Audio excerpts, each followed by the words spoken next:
పోరును TJAC మరింత ఉధృతం చేసింది. ప్రభుత్వ పనితీరుపై యూత్ ను కదిలించేందుకు సోషల్ మీడియాను విస్తృతంగా వాడుకోవడానికి రెడీ అయింది. ప్రభుత్వ వైఫల్యాలను ఎండగట్టేందుకు ఏ ఒక్క అవకాశాన్ని కూడా వదులుకోరాదన్న నిర్ణయంతో సోషల్ మీడియాను ఆయుధంగా వాడుకోనుంది టీజాక్. తెలంగాణ ఉద్యమాన్ని బుర్రు తొలగించిన తెలంగాణ జేఏసీ ఇప్పుడు ప్రత్యేక రాష్ట్రంలో ప్రజాపక్షం వహిస్తోంది. ప్రతి విషయంలో ప్రభుత్వానికి సలహాలు, సూచనలు, విమర్శలు సంధిస్తూ ముందుకు సాగుతోంది. ఒకప్పుడు పాలు నీళ్లుగా కలిసి సాగిన టీఆర్ఎస్, టీజేఏసీ ఇప్పుడు ఉప్పు నిప్పుగా మారాయి. జేఏసీ చైర్మన్ కోదండరాంపై టీఆర్ఎస్ నేతలు అగ్గి మీద గుగ్గిలమవుతున్నారు. ప్రాజెక్టులు, భూసేకరణ, రైతు ఆత్మహత్యలు, వ్యవసాయం, పరిశ్రమలు, నిరుద్యోగులకు ఉద్యోగాలు, మైనారిటీ, గిరిజన రిజర్వేషన్లు, ఓపెన్ కాస్ట్ మైనింగ్ పై దశల వారీ పోరాటం చేస్తోంది టీజేఏసీ.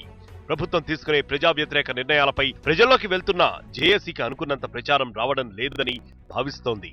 దీంతో సోషల్ మీడియాలోకి ఎంట్రీ ఇచ్చేందుకు రెడీ అయింది టీజాక్.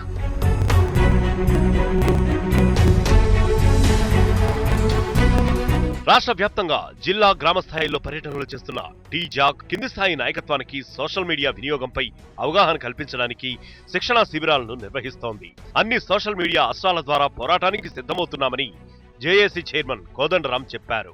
సమాజంలో జరుగుతున్న అనేక పరిణామాలకు సంబంధించిన సమాచారాన్ని అప్లోడ్ చేయటానికి, అదేవిధంగా సమాచారాన్ని పంచుకోవటానికి, ఒక ప్రజాస్వామికమైనటువంటి సమాజ నిర్మాణంలో నలుగురిని కదిలించడానికి సోషల్ మీడియాకు ఒక పాత్ర ఉంది.